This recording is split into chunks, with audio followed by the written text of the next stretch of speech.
రవి ప్రకాష్ సిలికానాంధ్ర ఆసుపత్రి Kuchipudi super speciality వైద్య సేవలు పూర్తిగా ఉచితం. నమస్తే, వెల్కమ్ టు ఆర్టీవీ అన్సెన్సార్. ఈరోజు ఆర్టీవీ అన్సెన్సార్లో మనతో పాటు ఉన్నారు ఎల్లారెడ్డి కాంగ్రెస్ ఎమ్మెల్యే మదన్ మోహన్ రావు. మదన్ మోహన్ రావు ఎవరో కాదు, బీఆర్ఎస్ నేత, మాజీ మంత్రి ఎర్రబెల్లి దయాకర్ రావుకు సొంత అల్లుడు. మామ ఒక పార్టీలో ఉన్నారు, అల్లుడు మరొక పార్టీలో ఉన్నారు. పైగా అల్లుడున్న పార్టీలో గేట్లను ఓపెన్ చేశారు అని చెప్తున్నారు. మామ ఉన్న పార్టీలో నుంచి అల్లుడున్న పార్టీలోకి వలసలు భారీగా పెరిగిపోతున్నాయి. అంతేకాదు మదన్ మోహన్ రావుకు ఐటీ మినిస్టర్ ఇస్తారు అని పెద్ద ఎత్తున ప్రచారం జరిగింది.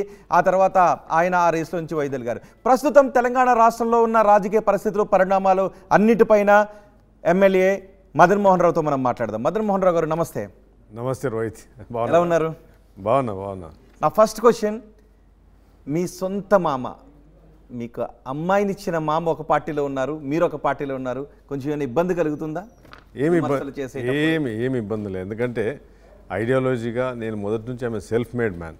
అసలు మామతో సంబంధం లేదు, రాజకీయాలకు సంబంధం లేదు, బిజినెస్ సంబంధం లేదు. ఏ రోజు కూడా పెళ్లి తర్వాత నేను రాజకీయాలు వస్తాను అనుకోలేదు. నేను ఒక సాఫ్ట్వేర్ ఒక సంస్థలు స్థాపించడం జరిగింది, అమెరికాలో ఉండడం జరిగింది. తర్వాత మా ఫాదర్ కోరిక, మా ఫ్యామిలీ కోరిక మీద రాజకీయాలు రావడం జరిగింది. వచ్చిన తర్వాత నుంచి కూడా ఏ రోజు కూడా నేను ఆయనతో పోవడం కానీ, ఆయనతో కలవడం కానీ, రాజకీయం కానీ ఎప్పుడు కూడా చేయలేదు. కనుక నాకు ఎటువంటి ఇబ్బంది లేదు దాంట్లో. అంటే రాజకీయాల్లోకి రావాలని అనుకునే ఆ కోరిక మీ మామని చూసి వచ్చిందా? లేదు, మామని చూసి ఎప్పుడు రాలేదు. మామని చూసి నాకు వచ్చి ఉంటే మామెంబడే ఉండేవాడు నేను, మామన్. సో కనుక రాజకీయాల్లో I'm self made man, the people's blessings. Business కూడా నాకు ఎవరు పెట్టమని చెప్పలేదు. మా ఫాదర్ కూడా రాజకీయం కాదు, రాజకీయ నేపథ్యం కాదు, బిజినెస్ నేపథ్యం కాదు. మా ఫాదర్ ఒక స్కూల్ టీచర్, స్కూల్ హెడ్ మాస్టర్గా పనిచేసారు తప్ప రెండు రంగాల్లో కూడా నాకు ఎవరూ లేరు. ఓకే, అంటే ఇంకా డెప్త్గా మనం తెలంగాణ రాజకీయాల గురించి ఇంకా లోతుగా మనం వెళ్లే ముందు ఒకసారి కొన్ని ప్రశ్నలు నేను మీ మామ గురించి అడగాలనుకుంటున్నాను. మీ మామ రాజకీయ దురంధరుడు, మొన్నటి ఎన్నికల వరకు ఓటమి ఎరుగని నేత, వరుసగా 7 సార్లు గెలిచాడు. అసలు మీ మామ నుంచి మీరు ఏమి నేర్చుకున్నారు రాజకీయాల్లో? అంటే ఆయన రాజకీయాల్లో తప్పకుండా లెజెండ్. ఎందుకంటే 7 టైమ్స్ ఎంపీ గెలిచారు, ఎమ్మెల్యే గెలిచారు. డెఫినెట్గా ఆయన ఒక మాస్ లీడర్గా పేరొందిండు. ఆయన పేరు దయాన్న అని చెప్పేసి రాజకీయాల్లో ఉన్నాడు. రాజకీయాల్లో ప్రజల అభిష్టాల మేరకు, పార్టీల అభిష్టాల మేరకు పెద్ద పెద్ద లీడర్స్ కూడా ఓడిపోవడం జరుగుతుంది. కనుక మీరు అన్నదాన్ని బట్టి చూస్తే ఏంటంటే రాజకీయాల్లో ఆయన ఒక పేరు అయితే సంపాదించుకున్నాడు. ఇప్పుడు గేట్లను ఓపెన్ చేసామని చెప్తున్నారు. ఒకరు 20 నుంచి 25 మంది ఎమ్మెల్యేలు అంటుంటే మరొక రెడీగా 12 మంది ఎమ్మెల్యేలు రెడీగా ఉన్నారంటున్నారు. ఆల్రెడీ 3 ఎమ్మెల్యేలు కాంగ్రెస్ పార్టీలోకి వచ్చేసారు బీఆర్ఎస్ నుంచి. మీ మామను కూడా, దయాకర్ రావును కూడా కాంగ్రెస్లోకి తీసుకుని వచ్చే ప్రయత్నాలు ఏమైనా జరుగుతున్నాయా? లేదు, నేను ఎప్పుడు కూడా, ఎందుకంటే ఇంతకుముందు మీకు చెప్పాను కదా, ఏ రోజు కూడా నేను రాజకీయం ఆయనతో మాట్లాడలేదు. ఇప్పుడు రాజకీయాలు గేట్లు ఓపెన్ చేసి చెప్తున్నాను కదా, నేను ఇదే కేటీఆర్ను సిగ్గు లేకుండా ఇవాళ స్టేట్మెంట్ ఇచ్చిండు కదా, మా ఎమ్మెల్యేని తీసుకున్నాను చెప్పి. ఇదే రీతి కానీ మీరు తెలంగాణలో షురూ చేసింది మీరే కదా. మీకు ఏం అవసరం ఉండే? 2014లో మీరు తెలంగాణ వాదంతో పోయినప్పుడు 63 సీట్లు ఎన్నో సీట్లు ఇచ్చిండ్రు, మీకు 63 సీట్లు ఇచ్చిండ్రు. తర్వాత తెలుగుదేశంలో ఉన్న అందరు ఎమ్మెల్యేస్ని తీసేసుకుని తెలుగుదేశం పార్టీని మొత్తం ఖతం పట్టించేసారు, 88 చేరుకున్నారు. మీకు తర్వాత నెక్స్ట్ ఎలక్షన్లో 2018లో మీకు 88 సీట్లు వచ్చినాయి. సరిపోలేదా మీకు? తర్వాత మళ్ళీ కాంగ్రెస్ వాళ్ళు 12 మంది. అంటే మరి మీకు ఇప్పుడు 64 సీట్లు వచ్చే సరిపోవట్లేదా? భయం ఉందా? కాదు, ఇది ఏదైతే ఈ కల్చర్ స్టార్ట్ చేసింది మీరే కదా. అంటే ప్రతీకార రాజకీయాన్ని కొనసాగించాలి. ఎమ్మెల్యేస్ వస్తా అని చెప్తున్నాగా, మాకు ఇక్కడ అభివృద్ధి లేదు, జరగట్లేదు, ఈ పార్టీలు నచ్చట్లేదు, మా ఫోన్ ట్యాపింగ్ అవుతున్నది, ఈ పార్టీ మొత్తం బస్ట్ పట్టిపోయింది, ఈ పార్టీ మీద స్కామ్లు అవుతున్నాయి, ఆ మచ్చను, ఆ బురదను మేము చదువుకోలేమని చెప్పేసి మరి ఆ ఎమ్మెల్యేస్ సీఎం గారి దగ్గర ఆ బురదని మీరు అంటున్నారు. ఆ బురదలో గెలిచిన ఎమ్మెల్యేలు కడిగిన ముత్యం లాంటి పార్టీగా చెప్పుకుంటారు. మీకెందుకు అవసరమా? బురద అనేది ఎప్పుడైంది? ఎలక్షన్స్ బయటపడ్డా, గవర్నమెంట్ పోయిన తర్వాత అది బురదలో ఉన్నామని తెలిసింది. ఫోన్ ట్యాపింగ్ మీకు తెలియదు, నాకు తెలియదు కదా. ఫోన్ ట్యాపింగ్ జరుగుతుందని చెప్పి మనం చాలాసార్లు మా సీఎం గారు అంతా ముందు చెప్పింది. కనుక ఎవరు కూడా దాని గురించి మాట్లాడలేదు. ఎందుకంటే ఒక నియంతలాగా, ఒక అధికార ధోరణిలాగా ఒక రాజకీయాన్ని నడిపించింది కనుక ఎవరికేం తెలియదు. తర్వాత లిక్కర్ స్కామ్ అనేది మీకు తెలుసు, లిక్కర్ స్కామ్ జరిగింది. లిక్కర్ స్కామ్ ఒకటి, ఈ స్కామ్లు తర్వాత అంటే ఒక్కొక్కటి వద్దాం. గేట్లు ఓపెన్ చేయడం దగ్గర నుంచి, ఫోన్ ట్యాపింగ్ దగ్గర నుంచి, లిక్కర్ స్కామ్ అన్నీ మాట్లాడదాం. ఓకే, గేట్లను ఓపెన్ చేశారు, గతంలో వాళ్ళు చేయలేదని అంటున్నారు. వాళ్ళు చేసింది కాంగ్రెస్ ఎల్పీని విలీనం చేసేశారు చట్టబద్ధంగా. వెళ్ళినటువంటి ఎమ్మెల్యేలపైన ఎటువంటి అనర్హత వేయటానికి అవకాశం లేని పరిస్థితి. కానీ ఇప్పుడు వచ్చింది 3 ఎమ్మెల్యేలు అధికార పార్టీ తీర్థం పుచ్చుకున్నారు. అంటే అనర్హత సర్కిల్లో వాళ్ళు ఉన్నట్టే. స్పీకర్ ఎటువంటి నిర్ణయం తీసుకుంటారు అనేది కొన్ని అంశాల ఆధారంగా ఆధారపడి ఉంటుంది. సో ఇప్పుడు చెప్తున్నారు రాజీనామా చేసి తీసుకోవాలి అని చెప్తారు. ఇప్పుడు రాజీనామా మీరు టెక్నికల్గా మాట్లాడుతున్నారు. ఇప్పుడు రాజకీయంగా చూస్తే ప్రజల పర్స్పెక్టివ్ చూస్తే మీరు ఇట్లా తీసుకున్నా ఒకటే, తలకాయని తీసుకుని రాయిని తీసుకుని ఇట్లా కొట్టుకున్నా ఒకటే. అల్టిమేట్లీ ఒక ప్రజాప్రతినిధి ఒక నియోజకవర్గంలో ఎమ్మెల్యేగా ఎలక్ట్ అయినలో ఒక పార్టీ సింబల్ మీద ఒక క్యాండిడేచర్ మీద ఈ రోజులో ఏంటంటే పార్టీ సింబల్ మీద 50%, క్యాండిడేచర్ మీద 50% ప్రజలు చూసి గెలిపిస్తున్నారు. ఇప్పుడు గెలిపించిన తర్వాత పార్టీలు మారడం అనేది మీరు తయారు చేసినారు. ఒక ఎల్పీ విలీనం చేయకపోవడం అది టెక్నికల్ ఇష్యూ. నేను అంటుంది అది కాదు. టీఆర్ఎస్ తయారు చేసిన ఆ సంస్కృతి వెనుక మీరెందుకు పరిగెడుతున్నారు? మేము పరిగెత్తట్లేదు, ఇవాళ పరిగెత్తట్లేదు. మేము మీ ఇప్పుడు ఏమైందండి? ఇప్పుడు మీ భాష మాట్లాడు కేటీఆర్కి ఏం పుట్టింది, ఎందుకు అనాలా? గవర్నమెంట్ నేను బడగొడతాను, మీ గవర్నమెంట్ ఎక్కువ అని మాట్లాడింది. భయపడుతున్నారా? ఆ మాటలకి భయపడుతున్నారు? భయపడట్లేదు. ఇప్పుడు ఎమ్మెల్యేస్ రాగానా మీకు అవసరం లేదు కదా. ఇప్పుడు మీ గవర్నమెంట్ వచ్చి ఎన్ని రోజులు అయింది? 120 డేస్ అయింది. అంతకుముందు నుంచి అసెంబ్లీ పెట్టినప్పటి నుంచి మీ గవర్నమెంట్ ఎక్కువ రోజులు ఉండదు, మీ గవర్నమెంట్ పడిపోతుంది, 64 మంది ఎమ్మెల్యేస్ ఉన్నది కమెంట్ చేయాల్సిన అవసరం ఉండదు. మ్యాండేట్ తెలంగాణ ప్రజలు ఇచ్చిండ్రు. మీరు ఏ రోజైతే మీ టీఆర్ఎస్ టీని తీసి పక్కబడేసి బీని పెట్టుకున్నారో, మీరు భారత అని చెప్పారు, టీని తెలంగాణ అస్తిత్వాన్ని పక్కబడేసారు. పబ్లిక్ మేము రిజెక్ట్ చేసిండ్రు. పబ్లిక్ రిజెక్ట్ చేసినప్పుడు మనము పబ్లిక్ ఒక మ్యాండేట్ ఇచ్చినప్పుడు దానికి అనుకోవాలి కదా.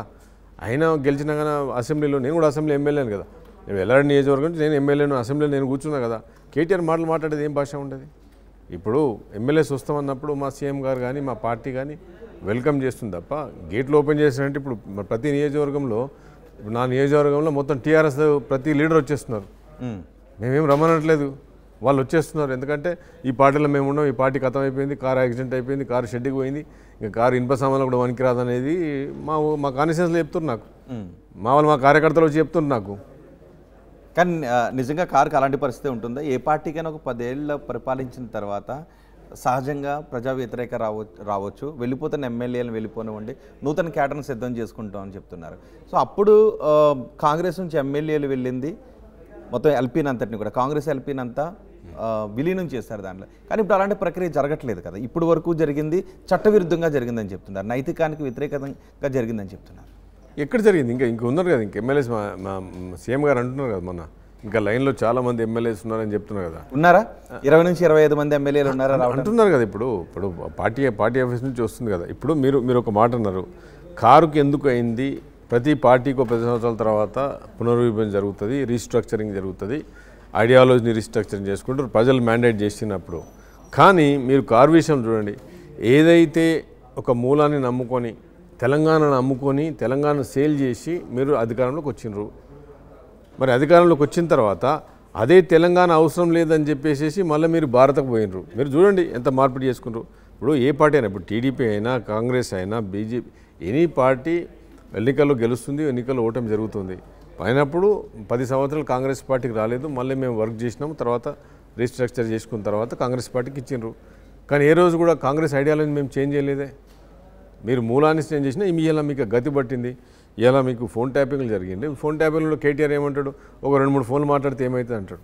అసలు ఇట్లాంటి మాటలు మాట్లాడినప్పుడు ప్రభుత్వాన్ని కూలగొడతా ఉంటారు. 2-3 సార్లు మాట్లాడితే ఏమవుతుంది అంటారు. ఈ కవిత ఏమంటుంది, జైలుకు పోయేటప్పుడు కడిగిన ముత్యం లాగా వస్తా అంటుంది. కడిగిన ముత్యం ఏముందండి? చేసింది లిక్కర్ స్కామ్ చేసిన తర్వాత ఇంకా అలా ముత్యం ఏంది, కడుగుడు ఏంది, ఇంకా ఆడి ఏడికలు వచ్చింది, కడుగుడు ఎక్కడ వచ్చింది? ఓకే, బీఆర్ఎస్ని మొత్తం భూస్థాపితం చేయాలని మీరు అనుకుంటున్నారు, రైట్? బీఆర్ఎస్ షెడ్కి వెళ్ళిందని అంటారు, రైట్? మేము అనుకోవట్లేదు. బీఆర్ఎస్ అనే పార్టీ ఉండదు అని చెప్పేసి వాళ్ళనే అంటున్నారు. మిగిలేది కేసీఆర్ మిగులుతాడు, కేటీఆర్ మిగులుతాడు, హరీష్ రావు కూడా బీజేపీకి పోతాడు. హరీష్ రావు కూడా ఎక్కువ రోజులు ఉంటాడు. హరీష్ రావుకి అవకాశం ఉన్న రోజులు ఉంటాడు. ఆయన ఎక్కడికి వెళ్తారు హరీష్ రావు? ఇంకేటి పోతాడు? ఇంకా బీజేపీ పోతాడు. కాంగ్రెస్ అయితే రాలేడు కదా. ఇక హరీష్ రావు ఏమో ఎక్కువ రోజులు ఏమో అక్కడ పార్టీలో ఉండే పరిస్థితి లేదు. హరీష్ రావు బీజేపీకి పోతాడు. ఇక మిగిలేది తండ్రి కొడుకులు ఇద్దరే మిగులాల్సి వస్తుంది. అంతకంటే ఎక్కువేం లేదు ఇక్కడ పార్టీలో. సో పార్టీ ఇక పుంజుకోవడం కష్టమని మీరు అంటున్నారు. మీ మామకి సలహా ఇస్తారా, దయాకర్ రావుకి సలహా ఇస్తారా నేను పార్టీలోకి అని చెప్పి? ఆయన రాజకీయ భవిష్యత్తు ఆయనది, నా జీవితం, నా రాజకీయం నాది, నా బిజినెస్ నాది. నేను ఎప్పుడు కూడా అంటే బిజినెస్ వేరు రాజకీయాలు వేరు కదా. మీరు ఈ పార్టీలో ఉన్నారు, మామ అంటే ప్రేమాభిమానాలు ఉంటాయి. సో ఆ పార్టీ ఇంకా మీరే అంటున్నారు, మీరన్న మాటలను బట్టి ఆ పార్టీ నేను కాంగ్రెస్లో కూడా అధికారం లేక 10 సంవత్సరాలు నేను ప్రజలు ఎదుర్కొంటున్నప్పుడు కూడా మరి నేను ఎప్పుడు టీఆర్ఎస్ అధికారం ఉన్నప్పుడు ఆయన మంత్రిగా ఉన్నప్పుడు నేను పోయి టీఆర్ఎస్లో జాయిన్ కాలేదు కదా. టీఆర్ఎస్లో అడగలేదా మిమ్మల్ని కాంగ్రెస్ టీఆర్ఎస్లోకి రమ్మని? నాకు ఇంట్రెస్ట్ లేదు. నాకు కాంగ్రెస్ మీద ఐడియాలజీ నచ్చింది, కాంగ్రెస్లో పనిచేస్తున్నాను. అధికారం వచ్చిన రోజు ప్రజలు మనకు అధికారం కట్టి పనిచేస్తాను, లేకపోతే ఇంట్లో ఉంటాం పార్టీ అని చెప్పి. కానీ ఏ రోజు కానీ నేను పోయి వాళ్ళ దగ్గర పోలేదు, ఒక పని చేయించుకోలేదు, వాళ్ళ గడప దాటలేదు, నేను అసలు ముట్ట కూడా ముట్టలేదు. ఎందుకంటే నాకు తెలుసు కదా ideology useless ideology KTR follow అయింది. ఆ గర్వము, ఆ ప్రౌడు, ఏదైతే ఫండమెంటల్స్ హరీష్ రావు మాట్లాడుతుండే, మొన్న మాట్లాడుతుండే కదా, మీరు సీఎం మా రేవంత్ గారికి చెప్తున్నారు, సీఎం గారు చెప్తున్నారు నువ్వు దిగిపో నేను సీఎం తీసుకుంటాను అంటుండే కదా మొన్న. అంటే ఇంకా నీకు ఆశ చచ్చిపోతలేదు అన్నట్టు. ఆ బ్యారేజ్లో నేను అసెంబ్లీలో కూర్చున్నప్పుడు అసలు ఏం కన్స్ట్రక్షన్ ఏం డ్యామేజ్ లేదు, డిజైన్ డ్యామేజ్ లేదు మాట్లాడండి హరీష్ రావు. నేను ఫిక్స్ చేస్తా అంటున్నాడు.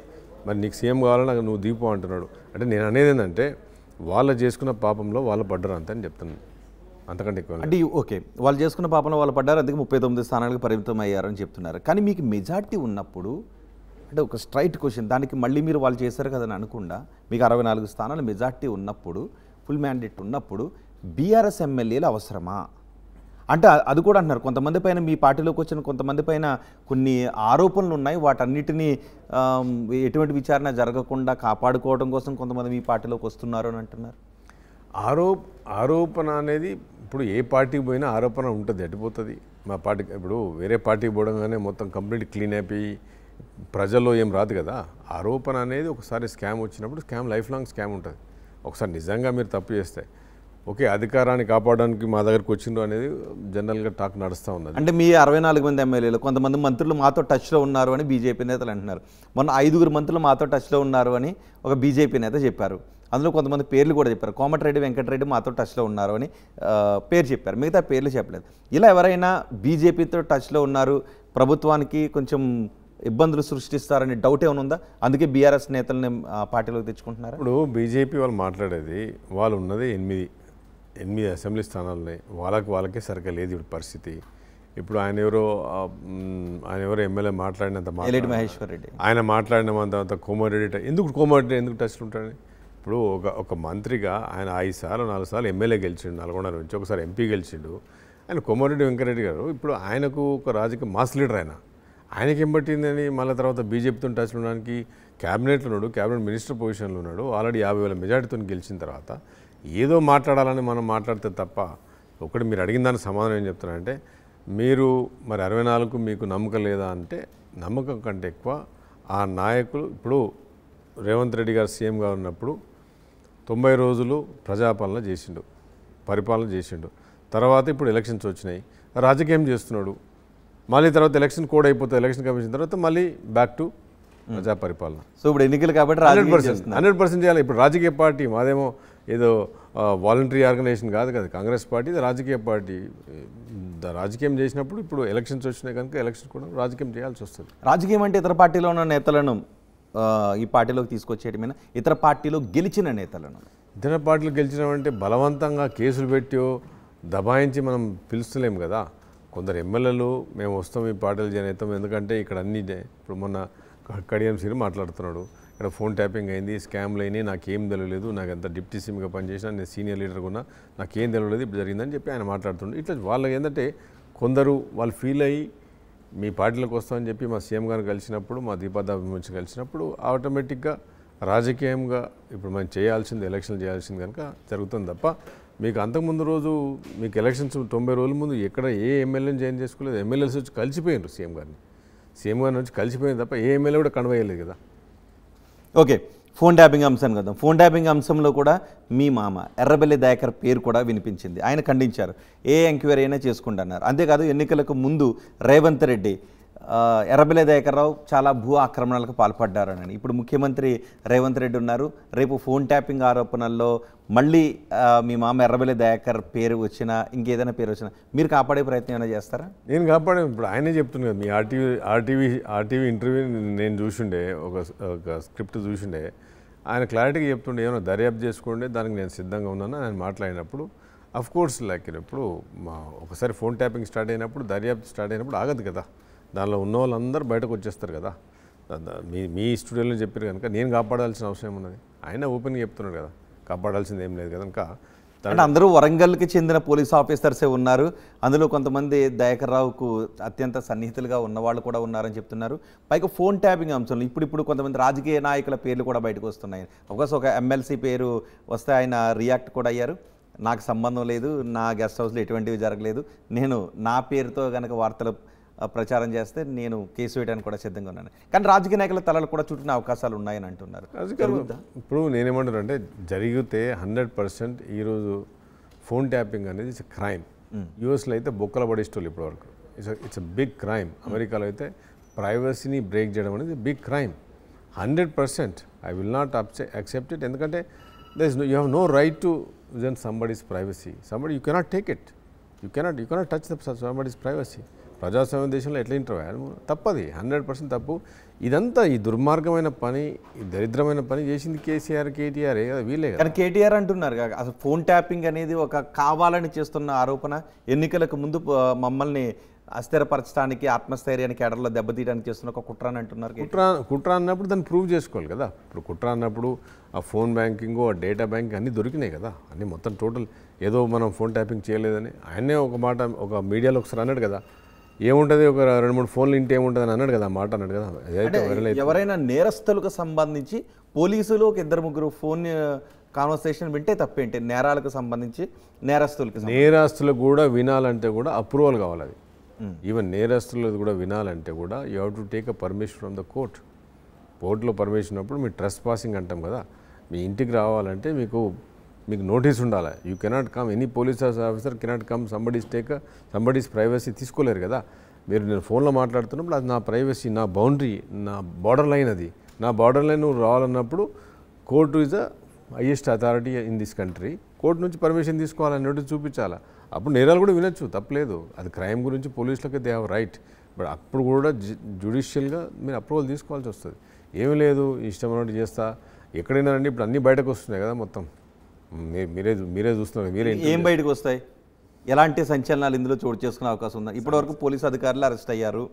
ఇప్పుడు ఫోన్ ట్యాపింగ్ విషయం, ఎందుకంటే నేను సిద్ధాంతపరంగా నేను చెప్తున్నాను, 100% they have to take action. నేను గవర్నమెంట్ నుంచి కూడా ఏదైతే మా ముఖ్యమంత్రి గారు చేస్తున్నారో 100% నేను దానికి సపోర్ట్. ఎందుకంటే అది టోటల్ మేము ఫోన్ ట్యాపింగ్ చేసలేం. ఫోన్ ముట్టాలంటే మాకు ఆ స్టేజ్లో భయం వేసింది. ఎందుకంటే ప్రతి ఒక్కళ్ళు చెప్పేటోళ్ళు మీ ఫోన్ వింటున్నారు సార్, మీ ఫోన్ వింటున్నారు అని చెప్పేసి. అంటే ఇంత భయభ్రాంతులుగా టీఆర్ఎస్ ప్రభుత్వం నడిపించింది కదా.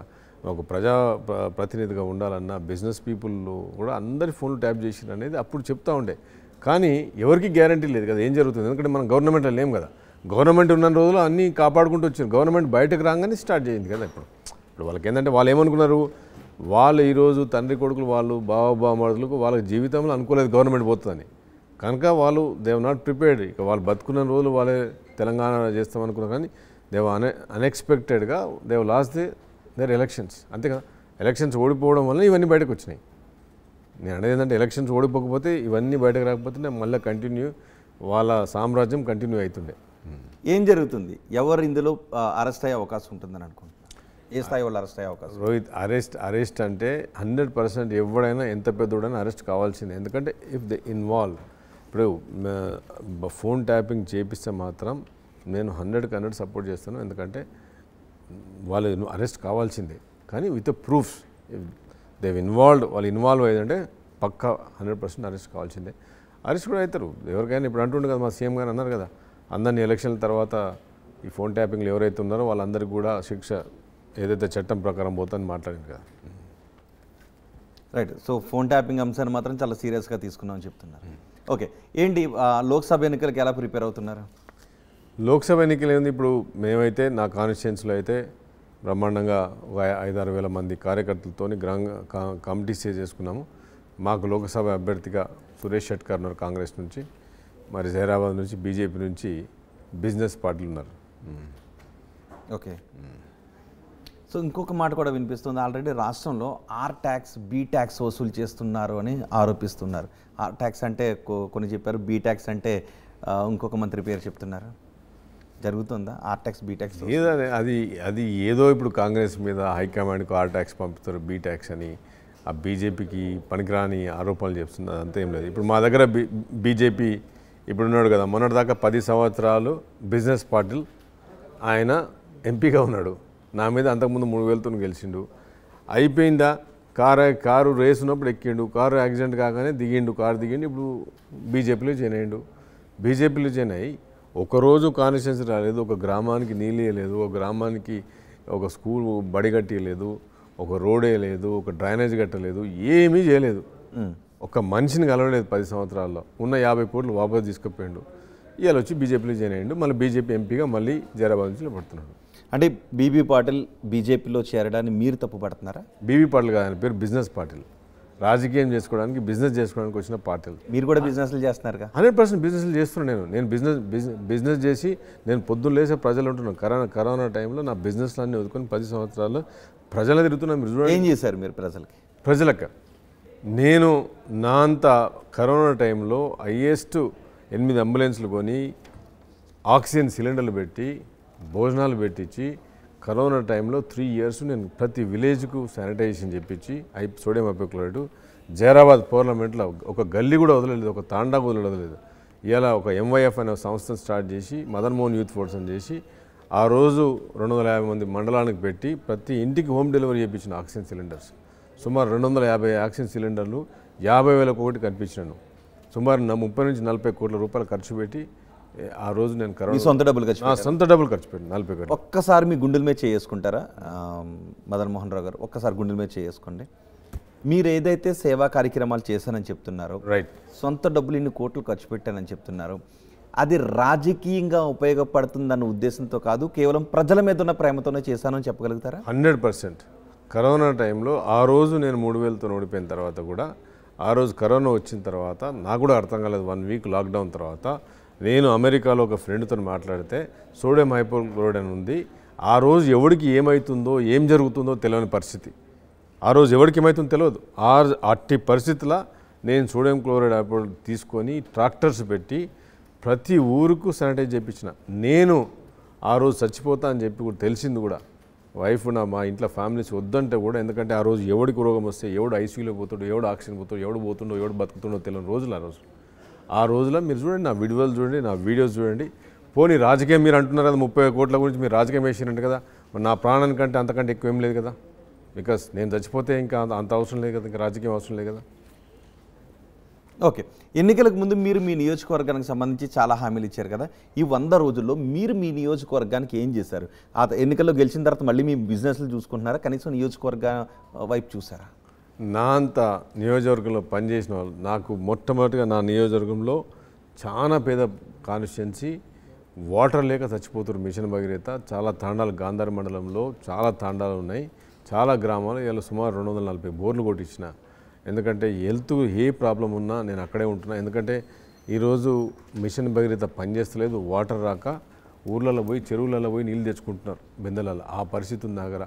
గాంధారి మండలంలో పోయి చెరువులలో పోయి నీళ్ళు పోతంగల గ్రామాల్లో నీళ్ళు తెచ్చుకుంటారు చెరువులకి వెళ్ళి. సోమారం తాండాలో పోయి లేడీస్ 3 కిలోమీటర్లు బిందెలు పట్టుకొని పోతున్నారు. ఇలా మొత్తం అక్కడే ఉండి కలెక్టర్ గారితో మాట్లాడి మొత్తం ఫండ్స్ తీసుకొచ్చి ప్రతి ఊరికి ఇలా బోర్లు పెట్టి ఫిక్స్ చేస్తున్నాను. ఈరోజు నేను ప్రతి హెల్త్ సెంటర్లో ప్రతి ఎవరికి ఎల్ఓసి కానీ, వాళ్ళకి ముఖ్యమంత్రి నుంచి సీఎం రిలీఫ్ కానీ, ఏ పని ఉన్నా కానీ 24 hours వాళ్ళకి సపోర్ట్ చేస్తూ ప్రజల్లోనే ఉంటాను. ఓకే, మిమ్మల్ని ఐటీ మినిస్టర్గా చేస్తారని అనుకున్నారు. మీరు కూడా నాకు ఐటీ మినిస్టర్ ఇస్తే దానికి నేను అర్హుణ్ణి అని మీరు అన్నారు. ఎందుకు మళ్ళీ తర్వాత రేస్లో మీరు లేరు? లిస్ట్లో అంటే ఇప్పుడు హైకమాండ్, ఇప్పుడు మొత్తం ఎమ్మెల్యేస్లో టెక్నాలజీలో 96, 97 నుంచి నేను డేటా గవర్నెన్స్ కంపెనీ కూడా స్టార్ట్ చేసినాను. సో టెక్నాలజీలో మొత్తం ఉన్న ఎమ్మెల్యేస్లో నాకు ఉన్నంత టెక్నాలజీ నాలెడ్జ్ ఎవరికి లేదు. అది మీకు తెలుసు, అందరికీ తెలుసు. సో ఐటీ అనేది హైదరాబాద్ హబ్, తెలంగాణ హబ్ కనుక టెక్నాలజీలో ఇస్తే నేనేమన్నాను, ఆ రోజు కేటీఆర్ కూడా సేల్స్ మ్యాన్గా పనిచేసింది తప్ప నాకు టెక్నాలజీ అండర్స్టాండింగ్ ఉందని చెప్పినాను. సో గవర్నమెంట్ ఆ రోజు ఫస్ట్ లిస్ట్లో వాళ్ళు అనుకున్నారు. ఇప్పుడు ఏ రోజైనా కానీ ఇప్పుడు ఆర్టిఫిషియల్ ఇంటెలిజెన్స్ అని AI కాన్ఫరెన్సు గ్లోబల్ మొత్తం ప్రపంచవ్యాప్తంగా 64 దేశాల నుంచి ఈరోజు జూలై 8, 9 తారీఖు నాడు మనకు సమ్మిట్ ఉంది. దానికి కూడా ఇప్పుడు నన్ను వైస్ చైర్మన్ చేసిండ్రు. ఎందుకంటే ఇప్పుడు ఇంకో 15 నిమిషాల్లో నాకు మీటింగ్ కూడా ఉంది, కమిటీ మీటింగ్ ఉంది. దానికి నేను నా టెక్నాలజీని వాళ్ళు గవర్నమెంట్ అనుకుంటుంది కానీ పనిచేస్తున్నాను. ఏ రోజైనా ఇవ్వడానికి పనిచేయడానికి నేను సిద్ధంగా ఉన్నాను. కానీ కాంగ్రెస్ ఏ రకమైన అభివృద్ధి చేయట్లేదు. అభివృద్ధి అంతా 10 ఏళ్ల బీఆర్ఎస్ పాలనలోనే జరిగింది. ఐటీ కూడా విస్తృతంగా అభివృద్ధి చెందినంత బీఆర్ఎస్ పాలనలోనే కేటీఆర్ తీసుకున్న చొరవతోనే అంటున్నారు. అంటే 90 రోజుల్లో అభివృద్ధి జరిగిపోతుందా? వాళ్ళు 10 సంవత్సరాలు చేసింది అది. ఇప్పుడు గవర్నమెంట్ December 7th 9th రోజు ప్రమాణ స్వీకారం అయింది. ఇది రాగానే కోడ్ వచ్చేసింది. ఇప్పుడు 90 days 80 daysలో 60 daysలో అభివృద్ధి ఏమున్నది? ప్రజాపాలన ప్రజా సంక్షేమం గురించే మన సీఎం గారు పోరండి కదా. ఈ 6 గ్యారంటీ పథకాలు 4 పథకాలు ఆల్రెడీ షురూ అయిపోయినాయి కదా. ఐటీ టెక్నాలజీ అనేది ఇప్పుడు మొత్తం వరల్డ్ వైడ్ రిసెషన్ నడుస్తుంది. America is in recession right now, technology is in down stream right now. ఎందుకంటే అమెరికాలో ఎలక్షన్స్ వస్తున్నాయి, మన ఎలక్షన్స్ ఉన్నాయి. ఎందుకంటే డెఫినెట్గా ఎలక్షన్స్ తర్వాత మనం we can see the growth. Okay, మీరు ఇన్ని హామీలు ఇచ్చారు, ఆ హామీలను కూడా సవ్యంగా అమలు చేయలేకపోతున్నారు. హామీలను అమలు చేయడానికి కనీసం ఎలా అమలు చేస్తారో చెప్పడం లేదు అని బీజేపీలు అంటున్నారు. హామీలను అమలు చేసే ప్రయత్నాలే చేయడం లేదు అని బీఆర్ఎస్ అంటున్నారు. కనీసం రైతులు చాలామంది కష్టాలు ఉంటే ఒక్క మంత్రి కూడా వెళ్ళి పరామర్శించట్లేదు. మేము వెళ్ళి పరామర్శిస్తుంటే మేము వాళ్ళని ఆదుకోవడానికి ప్రయత్నం చేస్తుంటే మాపై విమర్శలు చేస్తున్నారని కేసీఆర్ అంటున్నారు. కేసీఆర్ అసెంబ్లీకి రమ్మంటే అసెంబ్లీ రాలేదు. మొన్న ఇక లాభం లేదు, పార్టీ నుంచి అందరూ వెళ్ళిపోతున్నారు. ఇక్కడ జరిగింది ఆ హిస్టరీలో ఒక ఎంపీ క్యాండిడేట్గా డిక్లేర్ చేసిన క్యాండిడేట్ కూడా నీ టికెట్ వద్దు అని చెప్పేసి రిజైన్ చేసి వెళ్ళిపోయిన. అంటే మీరు వేసిన కాలం బెదిరింపులకు పాల్పడుతున్నారని అంటున్నారు.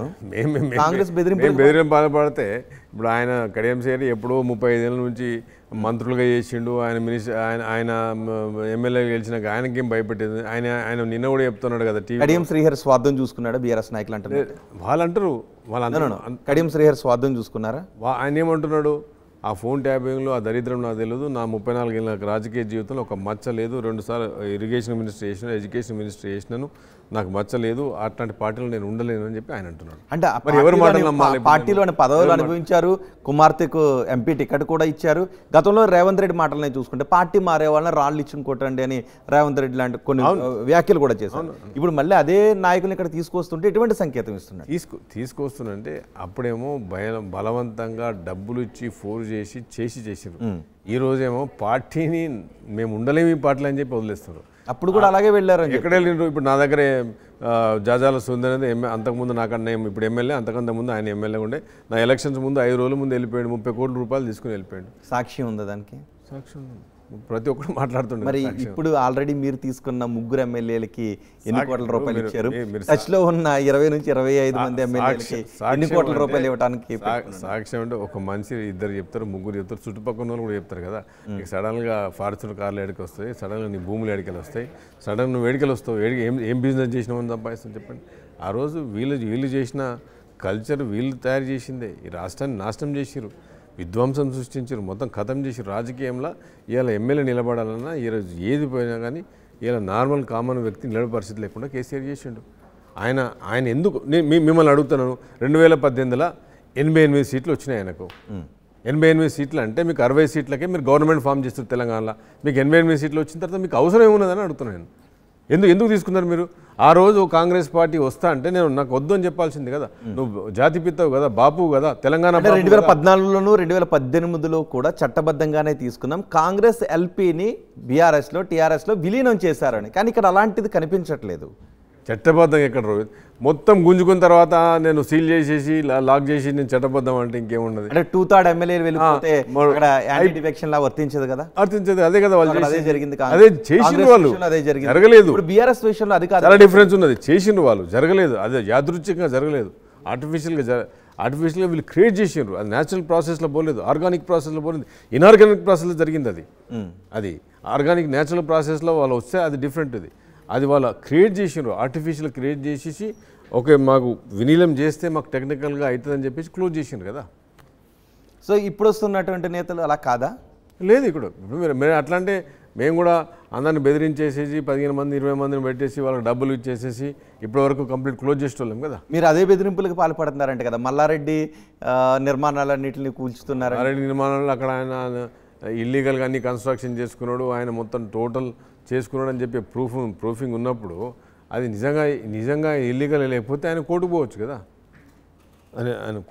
కదా. అద్దంకి దయాకర్కి ఎందుకు పార్టీలో అన్యాయం జరుగుతుంది పదే? అంటే అది సీఎం గారు చూసుకుంటారు, ఎందుకంటే సీఎం గారు దీపాదాస్ మున్షి గారు చేసుకుంటారు.